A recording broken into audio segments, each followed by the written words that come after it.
Good morning students. Next जो topic आपके पास आता है वो आता है मॉडर्न एटॉमिक थ्योरी। लास्ट जो टॉपिक था आपके पास वो क्या था, Dalton's atomic theory. Dalton's atomic theory के मैंने आपको जो है पॉइंट्स भी करवाए थे और उसकी जो है लिमिटेशंस भी होगी थी। तो जो हमने डाल्टन्स एटॉमिक थ्योरी की जो लिमिटेशंस की ना, उन लिमिटेशंस जो हमने फाइंड आउट की हैं इसकी मेन साइंटिस्ट हैं, तो इन लिमिटेशंस को ओवरकम करने के लिए आपके पास नेक्स्ट जो थ्योरी आई वो आई मॉडिफाइड डाल्टन्स एटॉमिक थ्योरी। तो मॉडिफाइड डाल्टन एटॉमिक थ्योरी आपके पास होती क्या है। सबसे पहला पॉइंट तो बेटा देखो, सबसे पहला पॉइंट इसके पास ये कह रहा है atom is no longer considered to be indivisible.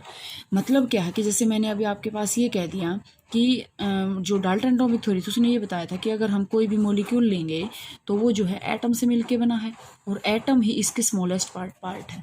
मतलब एटम से छोटा कोई भी पार्ट नहीं प्रेजेंट होता है इसके अंदर। लेकिन जो मॉडिफाइड जो एटॉमिक थ्योरी थी, डाल्टन एटॉमिक थ्योरी थी, उसने इस बात को फेल कर दिया। कैसे फेल किया आप देखो ध्यान से। Hydrogen, helium, lithium, beryllium, boron, carbon, nitrogen, oxygen, fluorine, neon, जो भी आपके पास प्रेडिक्टेबल है वो है।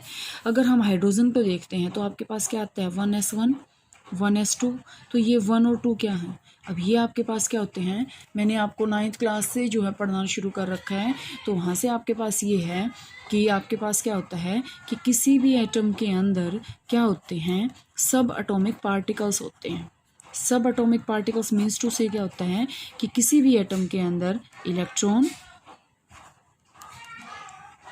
Proton and neutron, electron, proton and neutron are also present. ठीक है। अब जैसे हम ये जो लिखते हैं ना इसका 1s2 2s2, जो भी हम आगे फर्दर में जो आपके पास टॉपिक्स आएंगे उसमें हम स्टडी करेंगे। तो सबसे पहला point modified Dalton atomic theory ने यही फेल किया कि जो आपके पास डाल्टन एटॉमिक थ्योरी थी उसने ये बताया था कि atom is the smallest particle which is indivisible. लेकिन मॉडिफाइड ने ये बता दिया कि it is not indivisible, it can be divided into further 3 sub atomic particles and 3 sub atomic particles are electron, proton and neutron. Second आपके पास है, second point आपके पास ये आता है कि उसने ये बताया था कि atoms of the same element have same atomic mass and same जो है आपके पास एटॉमिक प्रॉपर्टीज, उसने ये शो किया था। लेकिन अगर हम इसमें से पॉइंट्स देखें, atoms of the same element may have different atomic mass.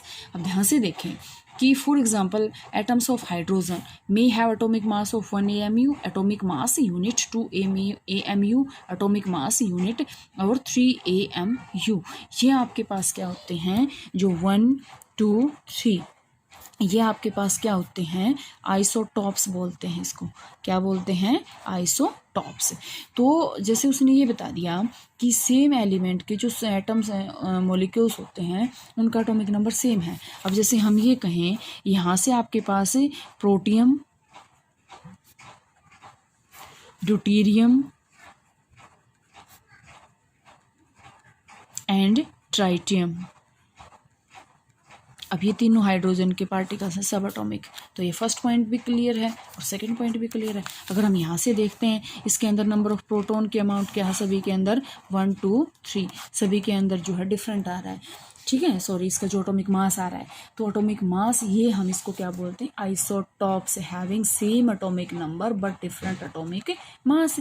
तो अब जैसे हम यहाँ से देखें, एटॉमिक नंबर तो सभी का एक है लेकिन एटॉमिक मास क्या है, सभी का अलग अलग है। तो इनको हम बोलते हैं आइसोटॉप्स। अब आपके पास आता है आइसो बार, जो आपके 9th क्लास से टॉपिक आ जाता है। थर्ड पॉइंट आपके पास ये आएगा आइसो बार। उसने थर्ड पॉइंट क्या बताया था कि atoms of the different elements have different atomic mass. लेकिन अभी हम ये स्टडी करेंगे आइसो बार के अंदर कि atoms of different element may have same atomic मास। उसको हम क्या बोलते हैं, हम उसको बोलते हैं आइसो बार। मैंने अब ये आपको बताया isobar. Isobars are the atoms of the different elements having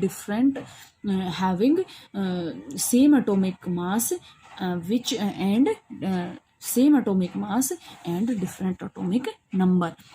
atomic number तो डिफरेंट होएगा। अब जैसे मैं एग्जांपल लेती हूँ, आपके पास कैल्शियम एंड आर्गन, ये मैंने ले लिया। कैल्शियम और आर्गन का जो है एटॉमिक नंबर जो है डिफरेंट है, लेकिन एटॉमिक मास दोनों का क्या है, सेम है। आर्गन का कितना है 20, ठीक है, और कैल्शियम का कितना है ठीक है। 18। तो यहाँ से आपके पास क्या आएगा कि इसमें आपके पास ये क्लियर हो जाएगा कि कैल्शियम और आर्गन का एटॉमिक नंबर तो दोनों का डिफरेंट है, लेकिन एटॉमिक मास क्या है, दोनों का सेम है। तो थर्ड पॉइंट भी इसका फेल हो गया, यही तो लिमिटेशंस आई थी इसकी। फोर्थ पॉइंट आपके पास आता है, the ratio in which the different atoms combine with one another may be fixed and integral but may not always be simple.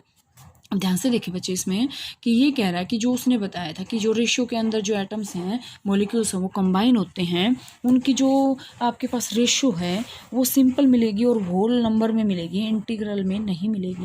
लेकिन अगर हम आपके पास एग्जांपल लेते हैं केन शुगर का, जो आपके पास ग्लूकोज होता है, केन शुगर है, ठीक है, इसके अंदर क्या क्या होते हैं, carbon, hydrogen and oxygen.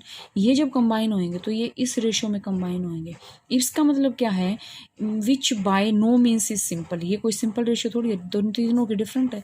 However this ratio is fixed, ratio तो फिक्स्ड है। जैसे आपके पास CO2 का फार्मूला CO2 ही रहेगा, चाहे वो कहीं से हो।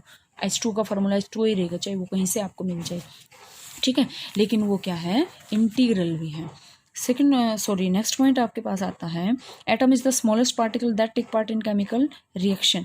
अभी ये आपके पास फिर से वही पॉइंट आ गया कि atom is made up of the smaller particles such as electron, proton and neutron. ये मैंने अभी आपको बताया था कि इसके अंदर क्या होते हैं, सब एटॉमिक पार्टिकल्स होते हैं, electron, proton and neutron. Means ये पॉइंट भी इसका क्या है, फेल है। इसके बाद आपके पास आएगा, atom is no longer indestructible. Indestructible का मतलब क्या होता है, हम उसको तोड़ नहीं सकते, तो ये पॉइंट भी इसने फेल कर दिया।